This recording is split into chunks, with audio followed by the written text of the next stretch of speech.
ฮัลโหลครับไปใส่แล้วนี่ว่ามันนี่ไปว่านปุ๋ยเขาเด้อมันนี่เด้อว่านปุ๋ยเขาซอยกัน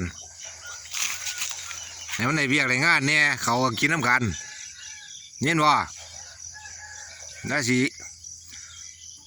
นอนตะเวนหลายแต่ละมือนี่นอนตะเวนเขากินน้ำกัน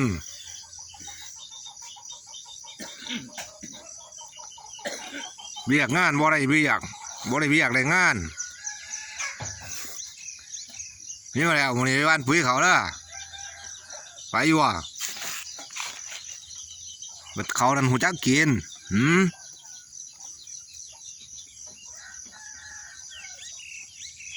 บ้านอยู่ปุ๋ยเห็นไปบ้านอยู่อ่ะเห็นบ่อเขานั่นเห็นบ่อหุ่นเห็นอยู่บ่อเขามิตรหยาแต่ละมือแต่ละเว้นไม่ยังนอนอยู่เซื่อตักกินแต่เขาไปบ้านปุ๋ยเด้อมันนี่เด้อเขาก็กินน้ำกันอยู่ตักเห็ดเบียกช่วยกันนี่แม่